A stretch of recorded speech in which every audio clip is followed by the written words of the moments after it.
In the lively evening streets of Henan, a man was shouting while eating heartily, drawing the attention and curiosity of passers-by. Some wondered if he was crying while enjoying his meal. A bystander, shocked by the scene, was approached by a local who explained that the man was famous in Henan for his remarkable achievement of unifying all merchant unions in the area. The local cautioned against judging the man based solely on appearances. The local man then mentioned that this person is the grand merchant who unified all the merchant unions in Henan, naming Yong Warren of the Sky Ocean Merchant Union. A woman approached Yong stating that a normal person only eats 3 meals a day, yet he alone eats 3 days' worth of food in a single meal. She keeps on stopping Yong from eating as he will hurt himself. Yong then responded if he stop eating, it will keep on haunting him that nightmarish day. Then the woman stopped and responded if he really intend to die by living like this until Yong called on to the woman named Yunhwa while crying. As Yong and Yunhwa leave Henan, Yong reflects on how his wealth feels meaningless, as it fails to heal the pain of losing loved ones, a pain that haunts him with nightmares. Yunhwa, concerned, addresses him as Yong Master, but Yong remarks that it's been ages since he created the Sky Ocean Merchant Union, and she should call him Head Merchant. Yunhwa responds that, regardless of time, he will always be the young master of the Tianzhong clan to her. Yong notices Yunhwa's aging face and recalls her unwavering loyalty. Despite leaving his clan and marrying into another family, she followed him and served him faithfully. She is more than a servant to him, she's family. He also remembers that without Yunhwa, he would have died on the day the Tianzhong clan fell. In the past, Yong despised his family, particularly his father, and turned his back on them despite being the eldest son of the Tianzhong clan. He accepted an arranged marriage to the Sky Ocean Merchant Union without resistance. However, when the Dabi sect attacked and destroyed the Tianzhong clan, Yong realized how deeply he loved his father. Overcome with guilt and despair, he attempted to end his life, but a woman intervened and stopped him. In the present, Yong resolves to turn his life around by repairing his relationship with his wife, losing weight, and dedicating himself to his remaining family. He expresses heartfelt gratitude to Yunhwa, calling her family, which makes her smile as she addresses him as Young Master. However, before she finishes speaking, a severely injured elder man crashes into their crate, destroying it like an explosion. The elder man stands despite his injuries, only to be pursued by 3 assassins. One assassin charges at him, swinging a sword, which the man blocks with his bare hand. The other 2 assassins pierce through his body. Mocking him, one assassin declares that this is the end of the almighty, demonic master. The elder man curses them and the blood demon castle, revealing that the blood demon earned his title by grinding and drinking his own master alive. In a final act of defiance, the elder releases a powerful red aura, obliterating the assassins in a bloody display. During the chaotic battle, Yong regains consciousness and desperately searches for Yunhwa. To his horror, he finds her lying motionless and not breathing. Overwhelmed with grief, Yong cries out in despair, lamenting the cruel misfortune that has befallen him. The elder man, severely weakened, realizes his time is running out and decides to use the spirit possession technique to transfer his essence into a new body. As he struggles, Yong approaches him in tears, grieving for Yunhwa, who died because of the chaos. Yong angrily demands answers, blaming the elder for the tragedy. The elder murmurs something before immobilizing Yong with a technique and Yong fall on the ground. Explaining his desperation, the elder admits this will be his last time using spirit possession. Though he desired a young and talented body for longevity, his dire circumstances leave him with no choice. Even Yong's body, which he disparages as the body of a pig, will suffice. The elder resolves to inject 160 years' worth of martial essence and his soul's culmination, or spirit, to complete the possession. After the possession, the elder man, now in Yong's body, finds himself shocked inside Yong's spirit. Despite the elder's overwhelming true chi and spiritual power, Yong's consciousness resists, driven by his will to survive and avenge his fallen clan. However, Yong's strength wanes, and his consciousness begins to fade. In the present, the assassins close in on the elder, now inhabiting Yong's body. One assassin remarks on the elder's ability to transfer bodies and calls him the demonic master, revered by the countless demonic humans of the 3 demonic heavens. However, the assassin declares the elder's parasitic life is over and stabs him through the back, the blade piercing through his neck. In the morning, Yong wakes up with a splitting headache and confusion about his surroundings. He drinks from a bowl, thinking it's water, but tastes bitter medicine instead. Shocked upon seeing his hands look different, he drops the bowl, breaking it. A younger Yunhwa rushes in, addressing him as young master, and asking if he's okay. Still bewildered, Yong notices Yunhwa's youthful appearance and questions her about it. Yunhwa dismisses it as another nightmare. Unsure if he's dreaming, Yong walks barefoot outside, stepping on the broken bowl and feeling the sharp pain, realizing it's too real to be a dream. Sensing something strange, he goes outside and sees a familiar statue from his past in his hometown. Yong asks Yunhwa about the statue, and she explains it was erected 5 days ago. Recognizing it as a reminder of his refusal to meet his father, Yong intentionally hits his head against the statue, breaking it and bleeding from his forehead. The pain confirms it's not a dream. He's somehow been transported back in time, 3 years before his clan's fall. Determined to change the future, he vows to protect his people and save the Tianzhong clan at all costs. The Tianzhong clan was a martial clan located near the Henan Tianzhong mountain. There were several households that had named themselves after the mountain since a long time ago, but the Yong clan unified them all. The people of Henan called them the Tianzhong Yong clan. Those who can recall those times praise the clan. However, the Tianzhong Yong clan's fame had fallen, and people did not praise them any longer. They were now nothing more than just the Tianzhong clan. 30 years have passed, and Yang Beyong, the Tianzhong clan's head, laments the decline of the clan's martial prowess since the death of Yang Gosang, the supreme dragon of Henan. Saddened, he admits the clan is now seen as a shadow of its former self and that they can't deny such claims. The lady he confides in expresses hope that young Warren, his child, will recover and lead the clan toward a brighter future. Beyong, however, points out the strained relationship between him and Warren, attributing it to his decision to remarry too soon after Warren's mother's death. Though he hoped time would heal the rift, he feels the gap between them has only widened. 5 days ago, Warren placed a statue in the garden and sarcastically told Beyong to pretend it was him instead. Before Beyong could express his thoughts about this, Yunhwa interrupted, rushing in and crying, informing him that Warren had hurt himself and was now unconscious. While unconscious, Warren dreams of his childhood, recalling joyful moments playing with his mother near a waterfall. In one memory, he catches a large koi fish to show his mother but becomes alarmed when he sees her lying on the ground. Another memory shows his mother apologizing for not being able to join him at the waterfall. As Warren cries and hugs her, the tender moment is shattered by a sinister voice telling him to stop those damned tears. Suddenly, he realizes he is no longer hugging his mother but the demonic elder, who had possessed his body. The elder declares he will take Warren's head as a treat, jolting Warren awake from the nightmare. Warren awakens from his nightmare and begins observing his surroundings, which feel both familiar and foreign. He quickly recognizes it as his childhood room, confirming his suspicion that he has somehow returned to the past. Reflecting on his hatred for his father, his family's isolation, and the eventual fall of the Tianzhong clan, Warren resolves to use his knowledge of the future to prevent the tragedy from unfolding. Outside his room, 2 maids are talking. One expresses disbelief that Warren, known for being bedridden and lacking martial arts training, could have destroyed the statue by headbutting it. The other insists she witnessed it herself, speculating that Warren might be possessed. Before they can finish their conversation, the door suddenly opens, and Warren steps out, silencing them with his unexpected presence. Warren begins feeling strange sensations in his body, a sudden surge of heat emanating from his lower dantian. Recognizing this as yang energy, a manifestation of the demonic old man's power, Warren realizes the energy is overwhelming and fears he might act inappropriately if he doesn't find a way to release it.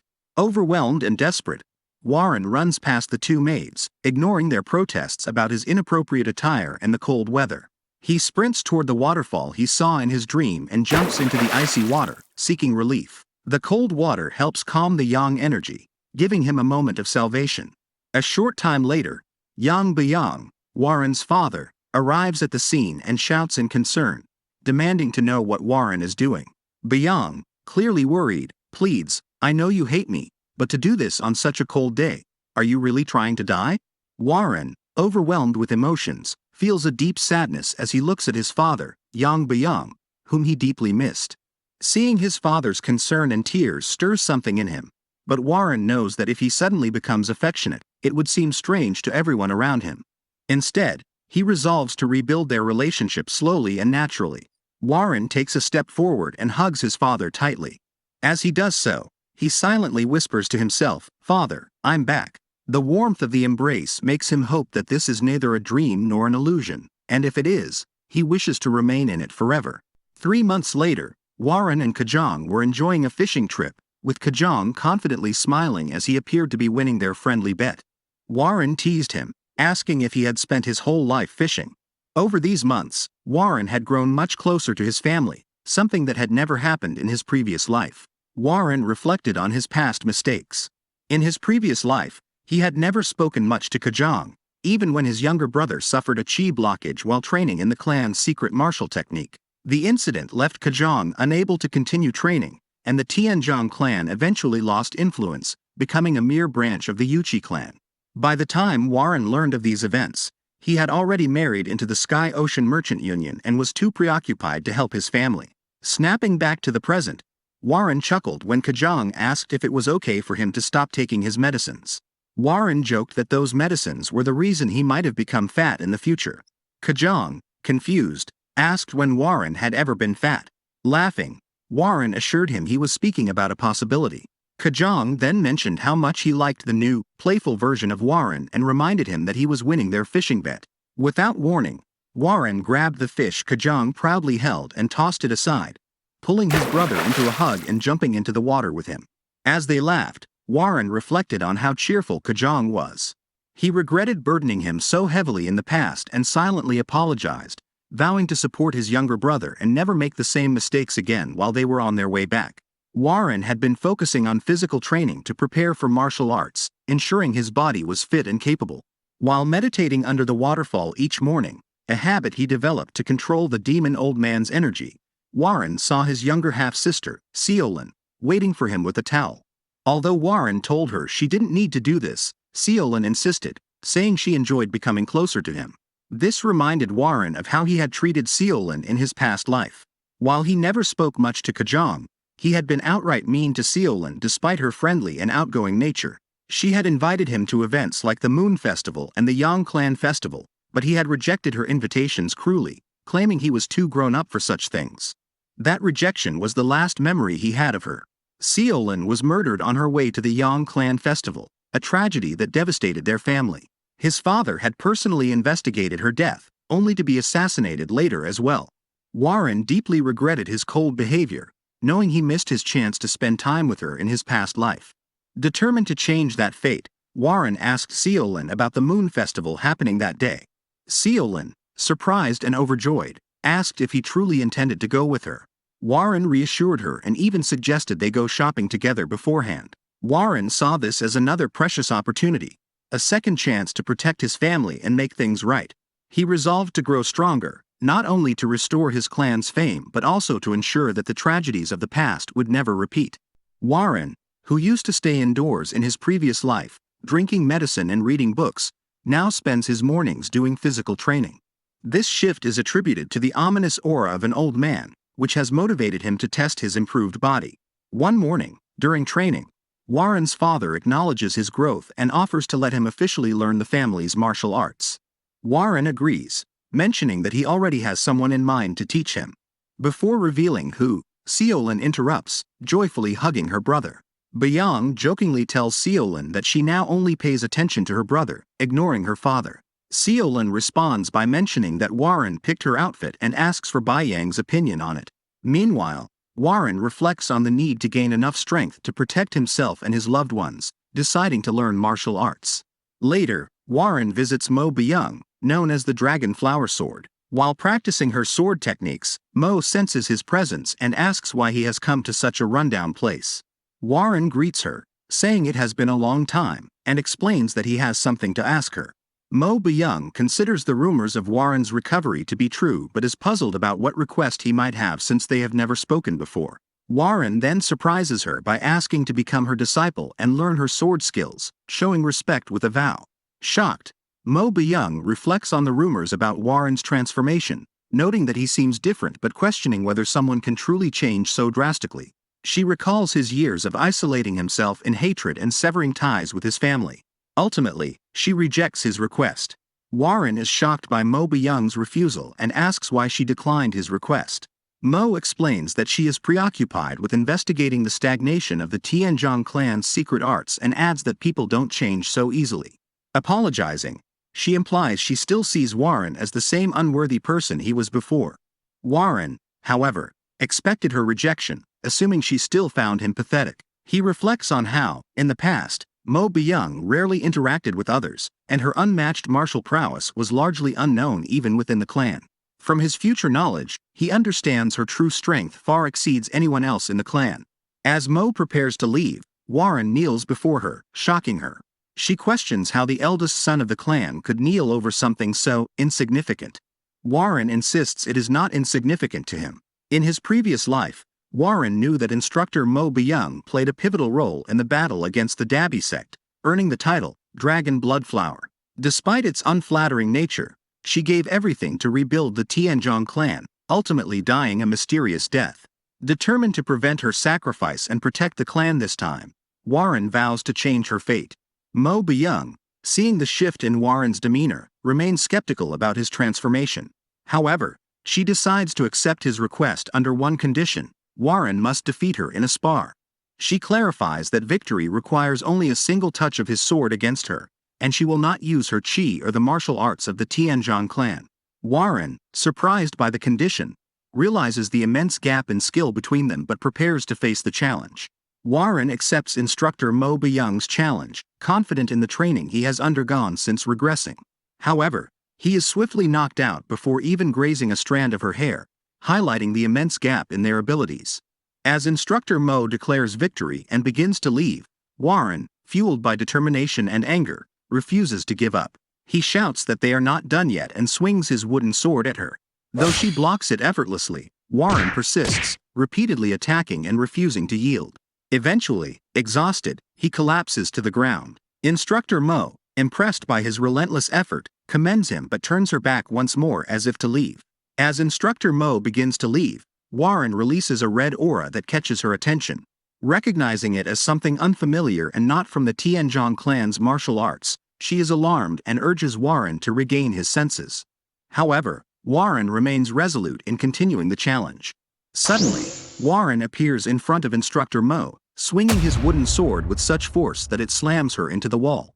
Before she can recover, Warren follows up with another attack. Realizing the situation has become dangerous, Mo decides to counter with the soaring Dragon Emperor sword's first form. Yet, before she can execute it, Warren's wooden sword lightly touches her shoulder. Warren, barely conscious, declares, "I touched you, Dragonflower sword," before collapsing to the ground. Instructor Mo, both worried and astonished, notices the cracks on the wall caused by the young master's attack, signaling a power far beyond what she expected.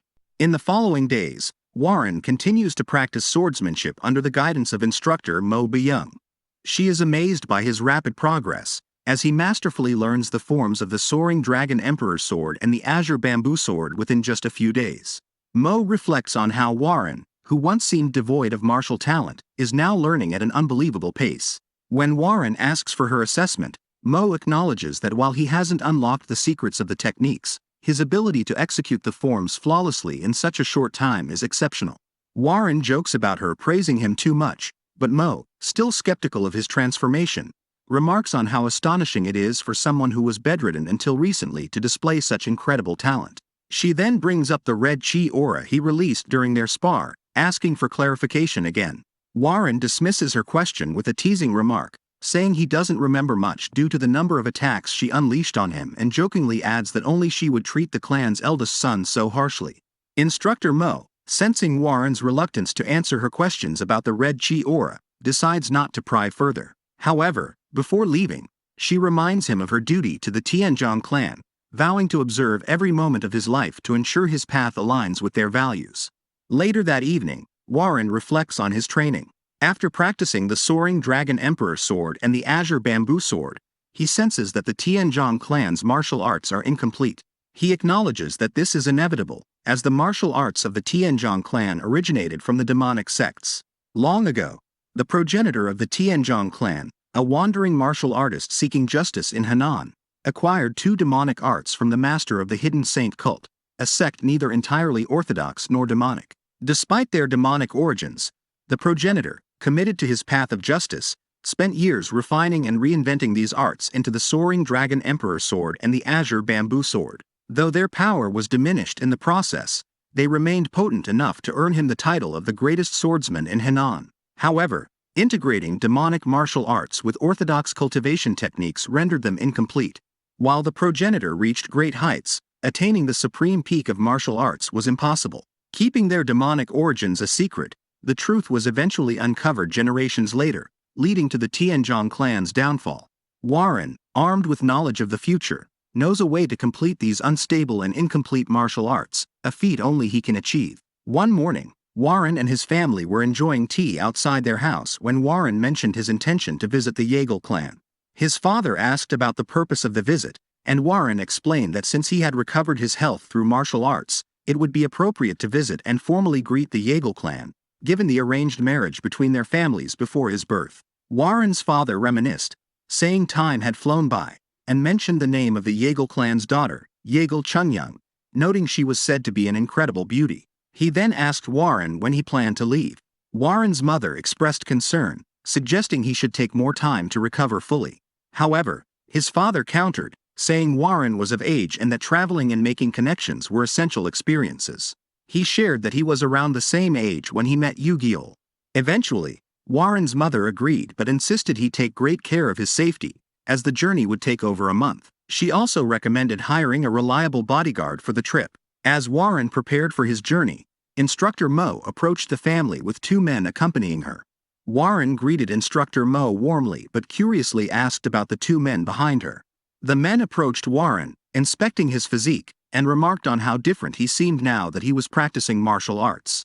Warren recognized them as the two rising ghost blades, Jungwook and Namwook, and greeted them.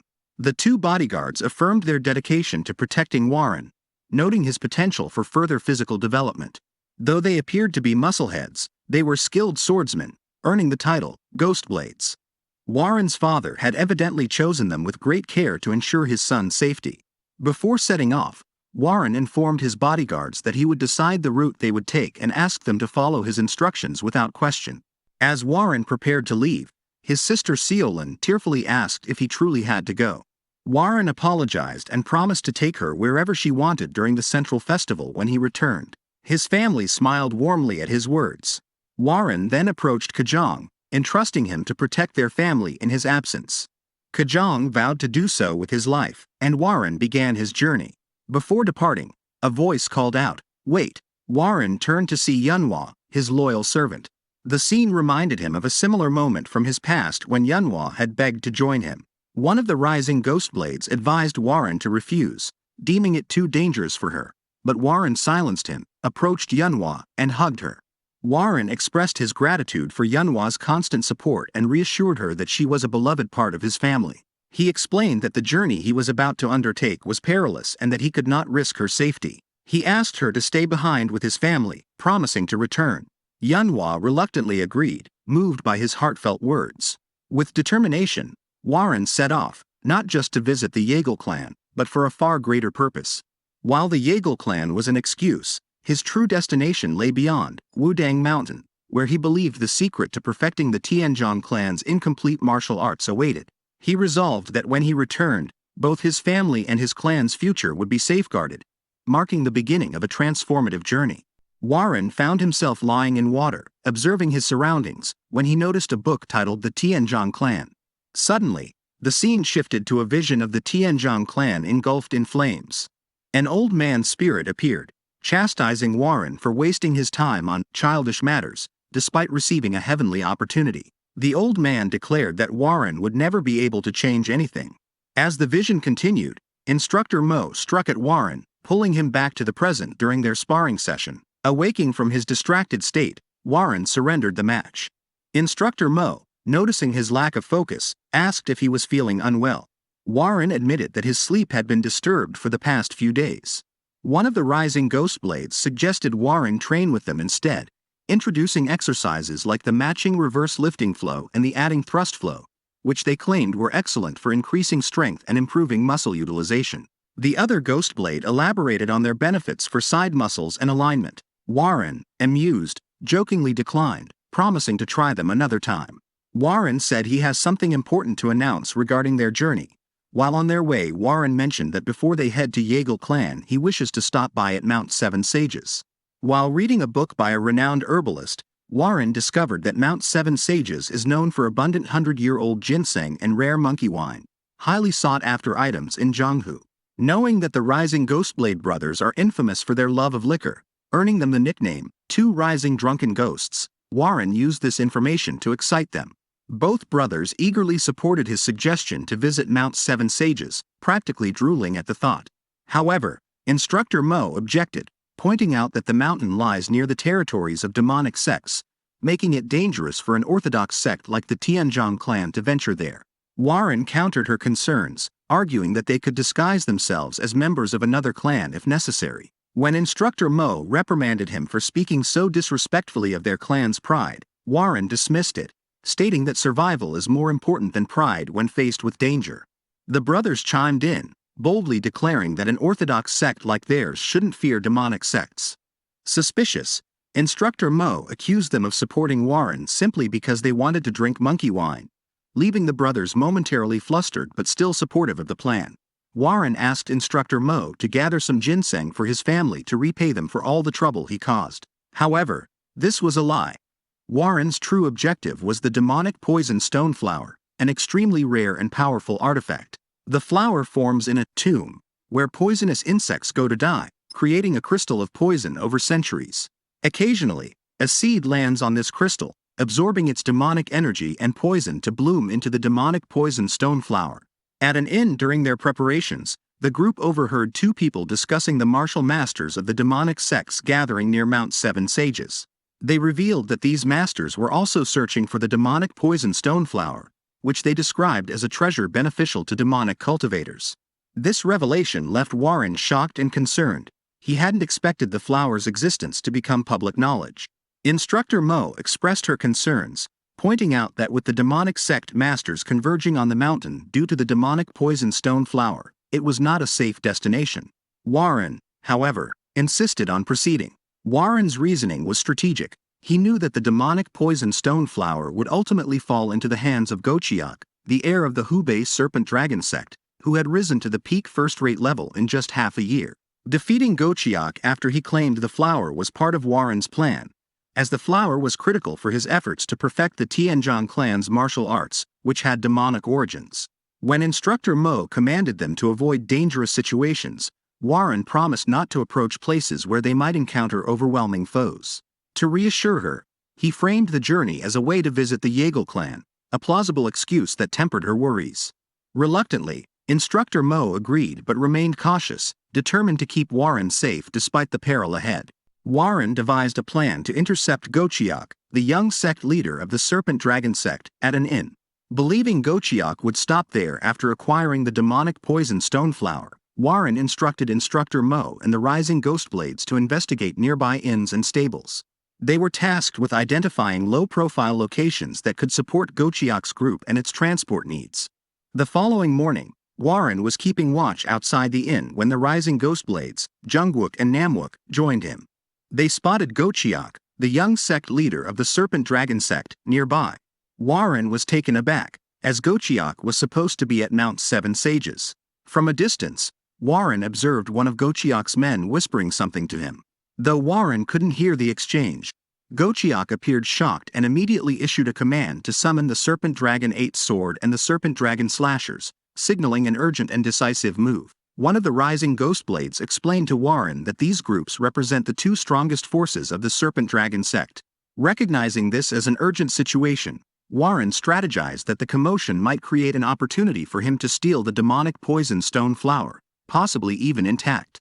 Warren instructed his group to prepare to follow JockJut, but Instructor Mo objected, citing the extreme danger. She questioned why Warren was pushing himself into increasingly perilous situations. In response, Warren explained that the Jianghu would soon face significant upheaval, and for their survival amid the impending chaos, they needed to grow stronger. Before he could finish, Instructor Mo interrupted, asserting that the Jianghu was currently at peace and that they were strong enough not to depend on such measures for safety. Warren countered Instructor Mo's objections, stating she was wrong. He questioned if she truly lacked the desire for growth, asking how a martial artist could not be interested in such an opportunity. He pointed out their current weakness, noting that they were too feeble to participate in the struggle for the demonic poison stone flower with ease. Warren then revealed his dream: to claim the flower, grow stronger, and protect his family and clan from external threats. He implored Mo to trust him as the heir of the Tianzhong clan and follow his command. Hearing this, Instructor Mo began to reflect. She realized she might have underestimated Warren, still viewing him as the frail boy from before, rather than the capable young man he was becoming. Inspired by Warren's conviction, the rising Ghostblade brothers and Mo Beyong pledged their loyalty, vowing to follow their young master's command without hesitation. After Warren's passionate plea, Instructor Mo reminded him that the Zhonghu is not a place to be taken lightly. Despite her concerns, Warren remained determined and ordered everyone to move forward. As they prepared to depart, Warren reflected inwardly on Mo's words, knowing all too well the harsh realities of the Zhonghu. After all, he had lived through its dangers in his previous life. Warren and the squad were following the Serpent Dragon sect and were surprised by their numbers. They observed the sect forming the inescapable net formation, a strategy likely aimed at catching suspicious individuals or the person with the miracle medicine. Warren advised the group to wait for the right moment to act.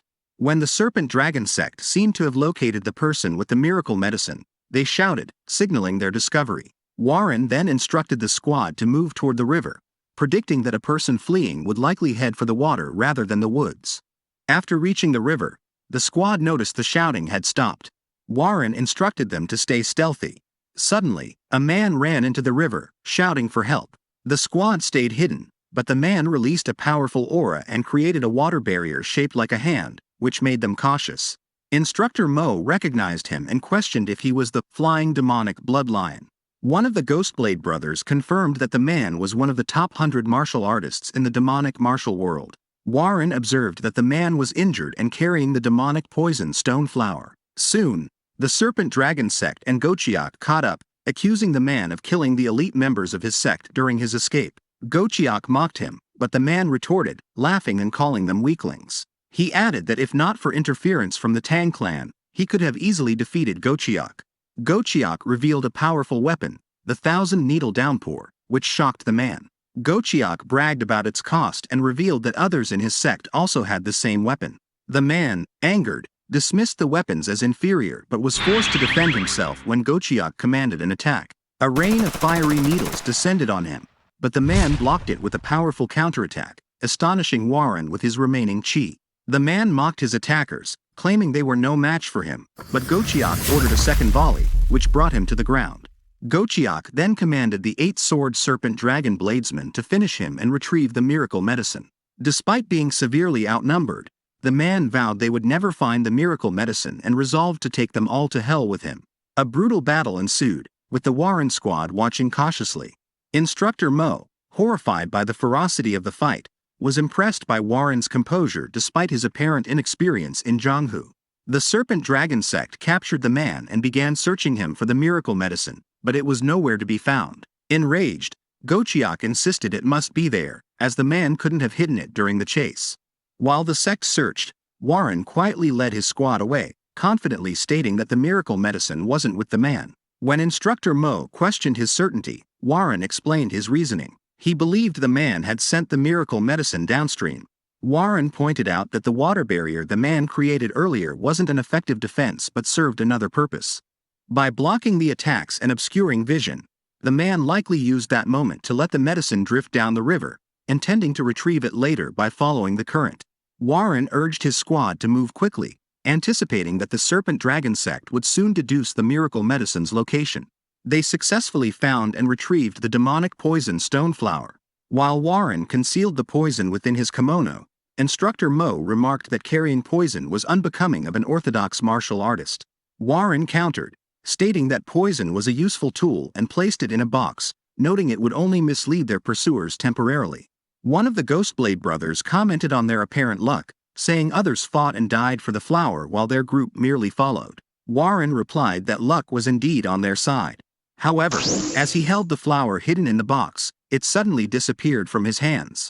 The flying demonic blood lion reappeared in a snap like an assassin, now holding the flower himself, declaring, "The flower is mine. I need 1,000 warriors to like and comment, next part. That way, I'll know you stood strong, till the end. Until next time, stay sharp and take care." Warren, caught off guard, is unable to dodge the lion's attack and sent him flying away from his group. Furious, the demonic blood lion insults Warren's group, calling them damned rats, who are greedy and ignorant of their place. He reveals his intention to fully absorb the flower's energy but is now forced to use his life as true chi. Enraged, he vows to tear apart every human and replenish his chi with their blood.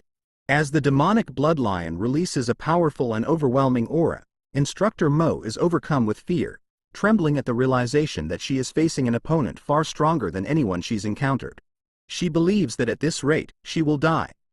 Meanwhile, Namwook, one of the Ghostblade brothers, steps forward with bold determination. He declares that he has always acted without hesitation, earning him the title of Ghostblade. As a warrior of the Tianzhong clan, Namwook and Junwook is resolute in their duty to protect the young leader and is determined to defeat the demonic blood lion, even at great personal risk. Despite Instructor Mo's insistence that they cannot win, Namwook encourages her to focus on what she needs to do and calls for her dragon flower sword, rallying her to action. Namwook realizes that the demonic blood lion consumed poison, something Instructor Mo had forgotten. He reminds her that Warren had swapped the original flower with a poisoned one. Namwook further notes that the blood lion is at a significant disadvantage. He is severely wounded, has used his life energy as true chi, and has now poisoned himself. Namwook concludes that if they can stall him, they have a chance to win. The Ghostblade brothers then charge at the blood lion, initiating the first attack. The blood lion, impressed by their bravery, applauds them for not fleeing. However, he quickly counters. As the blood lion's counterattack is about to land on the Ghostblade brothers, Instructor Mo intervenes.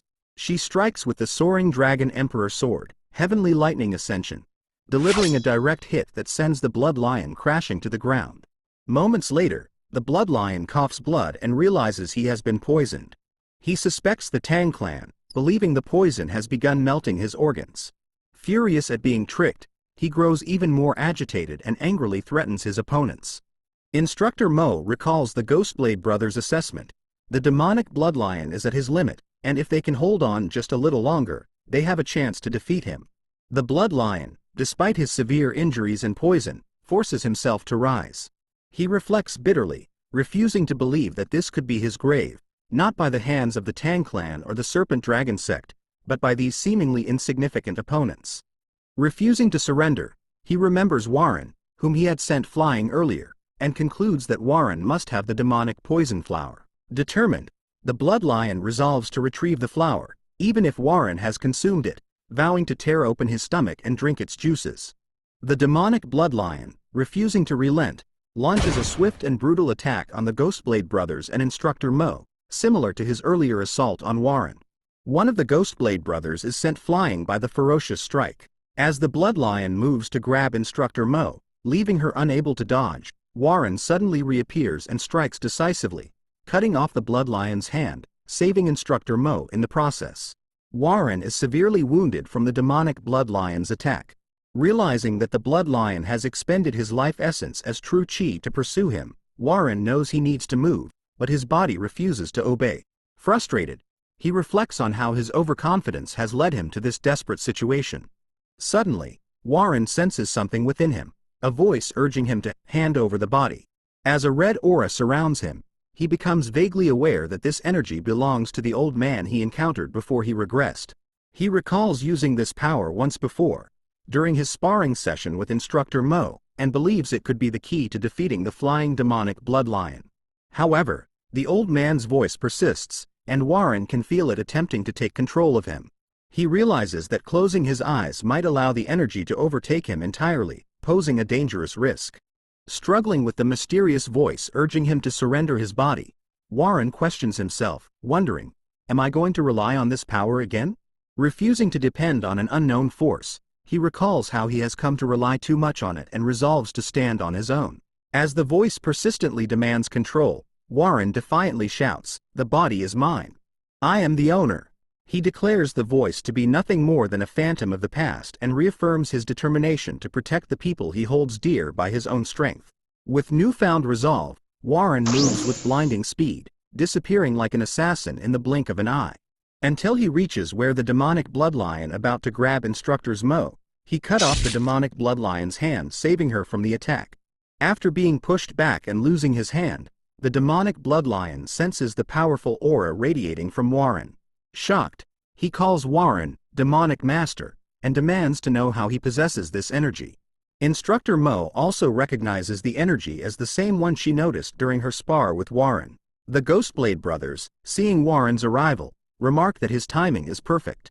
Instructor Mo points out that the demonic bloodlion is poisoned and, having expended his life essence as true chi, is nearing his limit and will soon collapse.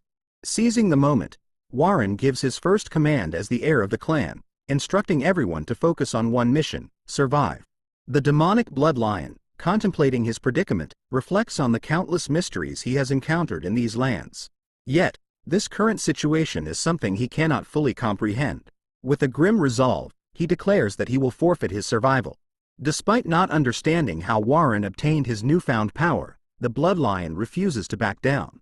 He challenges them, urging his enemies to squirm as hard as they can, and then launches a full-force assault, attacking all at once.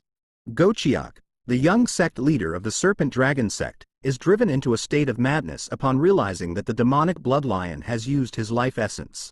He senses the presence of a bloodlion art technique in the area, confirming that the bloodlion's influence is at play. One of JockJut's soldiers shouts that they have found the bloodlion, only to reveal that the demonic bloodlion is lying on the ground dead.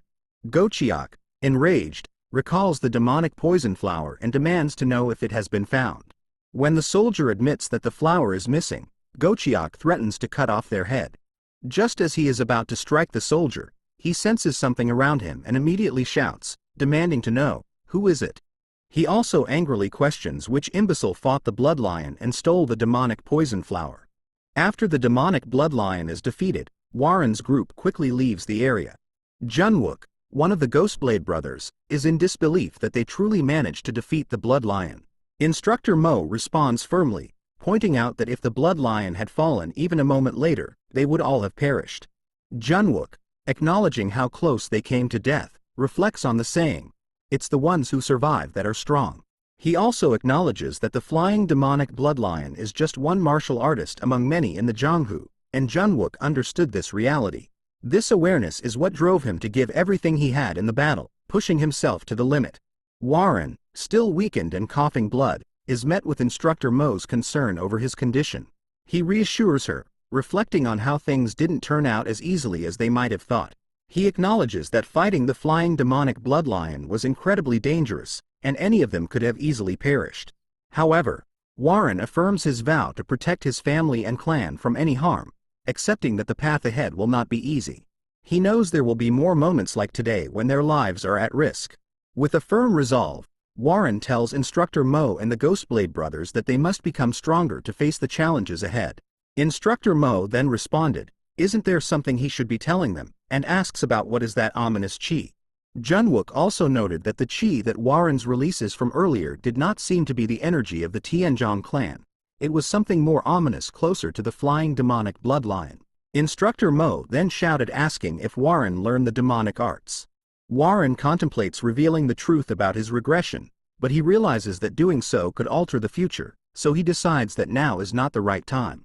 When Warren responds, saying he will explain everything later, Instructor Mo grows impatient and shouts, demanding to know what more he is hiding, especially after they all risk their lives in the battle. Warren reassures Instructor Mo by tapping her shoulder, confirming that when the time comes, he will be the first to explain everything to her and the group, acknowledging their shared risk in the battle. The group pauses when Warren continues to cough blood, causing concern over his worsening condition. They suggest heading to the Yeagle clan to find a physician. However, Warren rejects the idea, explaining that JockJut and the Serpent Dragon sect will still be pursuing them. Going to the Yeagle clan could endanger them all.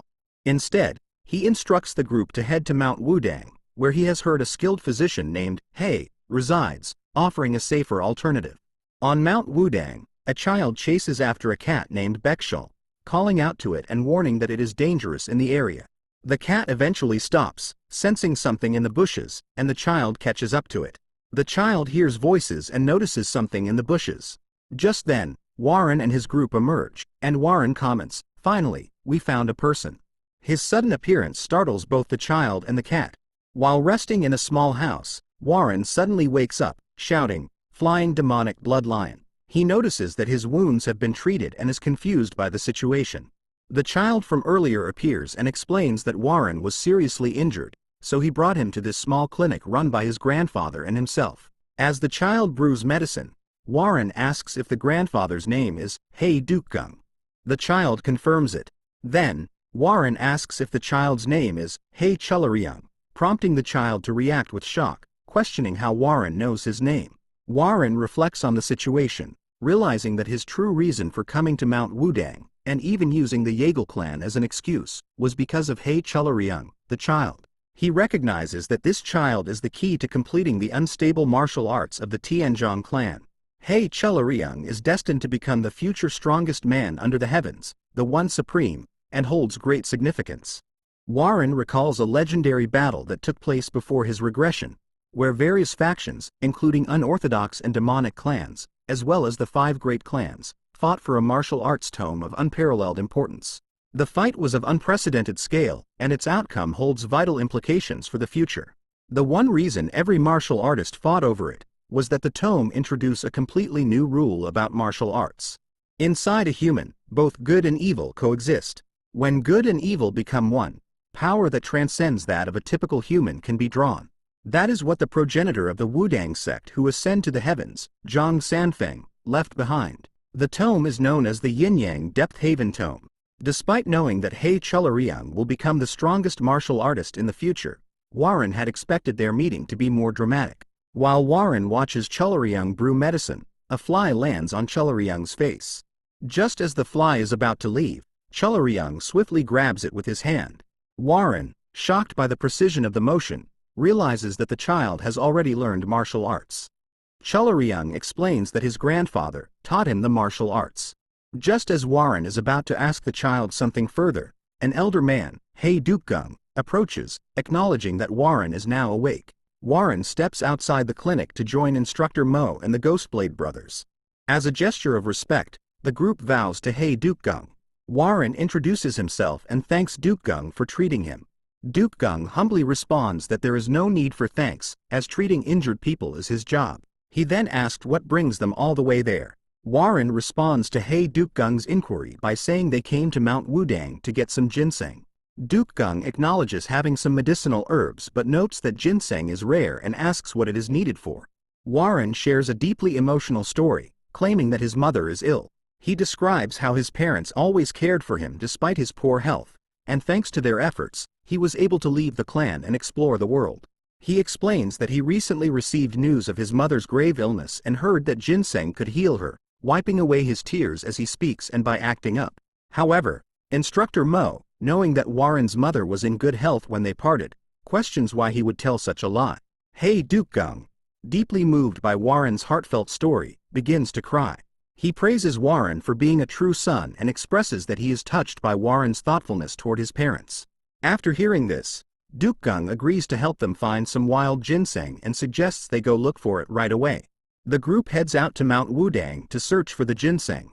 Instructor Mo watches Warren closely, still suspicious that he might have lied about the ginseng. However, seeing his seriousness, she starts to believe that he might truly be looking for it. Warren, eager to get moving, tells her not to just stand around and to start searching as well. As the sun sets and the group still hasn't found any ginseng, Dukgung suggests they descend for the day and return to the clinic. Warren acknowledges that finding the ginseng won't be easy, but reflects that knowing the future doesn't necessarily make everything easy or certain. Dukgung offers to send the ginseng to Warren once he finds some, asking if he can be informed of their whereabouts. Warren agrees, but Warren apologizes, requesting to stay for a few more days at his clinic to continue searching for the ginseng in Mount Wudang. Inside his room, Warren meditates, determined to investigate the places Hei Dukgung typically visits. He believes that searching these locations will lead him to things related to the Yin-Yang Depth Haven Tome. However, he remains unsure of how long it will take without any clear leads. The next morning, Warren steps outside and greets Gung.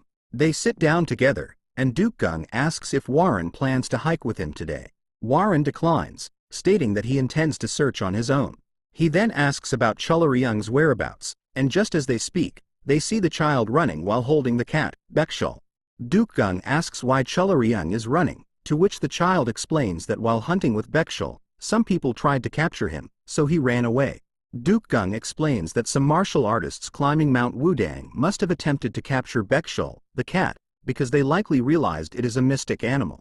Before much more can be said, a girl and her soldiers arrive at the clinic. The girl quickly remarks that Young is fast for a child and demands to know if he owns the cat, offering to buy it from him. Young firmly rejects the offer, saying that Baekshul is not for sale. The girl, undeterred, insists that she will pay handsomely for it, but Young still refuses. Gung steps in to apologize and explains that Baekshul is like family to them, so they cannot sell it. The girl, however, responds coldly, stating that if it were anyone else, they would have simply taken the cat by force. She demands that they hand over Baekshul, threatening them for refusal.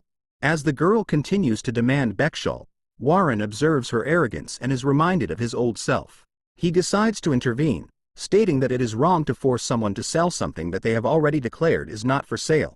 One of the soldiers warns Warren to back off and, in response to Warren's question about who they are, reveals that they are from the Yeagle clan. The young girl, he adds, is the youngest daughter of the Yeagle clan head. Hearing this, Warren is taken aback and recognizes the girl. He realizes she must be Yeagle Yohai, the younger sister of his fiancée, Yeagle Chunyoung. Warren now understood why a mere bodyguard was acting so boldly. Stepping forward, he expressed that it was an honor to meet a lady from the Yeagle clan. However, the young lady's bodyguard stepped in, blocking his path, and asked where he was from. Refusing to let this go, Warren's bodyguard stepped forward, confronting the other guard for his audacity, and firmly stated that they were from Hanantian. Suddenly, Warren intervened and told them that they were merely visitors to Mount Wudang. The young lady, unimpressed, stated that she had no interest in speaking with someone unwilling to disclose their affiliation. Turning to Young, she presented him with two options: either accept the money and hand over the cat, or have it taken from him by force. As the young lady's hand inched closer to grab the cat, Warren discreetly signaled to Young, indicating that he would create a distraction while Young should throw the cat. Interrupting the young lady, Warren calmly proposed a third option. Taking advantage of the distraction, Young tossed the cat and instructed it to run. The cat, Baekshul, swiftly leapt away and darted off at incredible speed. Furious, the young lady glared at Warren for interfering. Warren, unfazed, explained that since the cat had run off, all she needed to do was catch it. No one would be able to complain if she did so. Enraged, the young lady commanded her men to capture the cat. Meanwhile, Warren and Young exchanged a subtle thumbs up, silently congratulating each other on their quick thinking. A few hours later, the young lady's men returned, reporting that they had lost the cat. Frustrated, she yelled at them, scolding the warriors of her clan for failing to catch a mere cat. Turning her back on them, she announced that she would head to the Wudang sect herself. Before leaving, she sternly ordered them to find the cat and bring it back, no matter what. Instructor Mo whispered to Warren that if the young lady was indeed the youngest daughter of the Yeagle clan, then she must be Yeagle Yohai. Her reputation had earned her the nickname Yeagle Witch, due to her sharp demeanor and commanding presence. However, she was also known for surpassing other prodigies in her clan to rise to the rank of vice division leader. Warren nodded thoughtfully and replied that it would be wiser for them to conceal their identities for now, as they couldn't predict how she might react. Besides, there was still something important they needed to uncover on Mount Wudang. Noticing Young's worried expression, Warren approached him and reassured him with a calm tone, "Don't worry. They'll never catch Baekshul." With a bright smile, he reminded Young of how fast the cat was. As she observed the two, Instructor Mo couldn't help but think to himself that Warren had truly changed. That night, Young's grandfather expressed his gratitude for their help earlier and, in return, brought out some liquor he had brewed using quality medicinal herbs. The Ghostblade brothers, however, insisted that it wasn't necessary, but the old man insisted with a warm smile, urging them not to refuse. Without hesitation, the Ghostblade brothers grabbed the drinks and swiftly poured them into their mouths. Seeing how quickly they drank, the old man chuckled and said, "I'll bring some more." As Instructor Mo walked, she spotted Warren and Chularyong. Observing Chularyong's stance, she immediately recognized that the child must have learned martial arts. Just then, Chularyong launched an attack on Warren. To her surprise, Warren responded with serious precision, deflecting Chularyong's strike with ease. Instructor Mo stood frozen, shocked by what she had witnessed. Despite Chularyong's youth, he clearly knew martial arts, and Warren had to use the azure bamboo sword, normally wielded with great skill, just to defend himself against a mere stick. They say geniuses grow at unfathomable speeds. But this is truly extraordinary. Early in the morning, Warren was approached again by Yeagle Yohai, and he greeted her with a polite, "Good morning." However, Yohai responded coldly, "Not at all," before warning him that she would take the cat with her own hands. Curious, Warren asked, "Why aren't you continuing to search for it?" Yohai replied that she had other duties to fulfill but added that she would definitely return to catch the cat in the future. As Yohai turned to leave, Warren called out, "Take care." Suddenly, Yohai stopped and turned back, asking, "I don't think I heard which sect you're from." Warren shrugged, answering, "It's a small sect in Henan. You wouldn't know it." Yohai gave him a final glance before turning away again and leaving.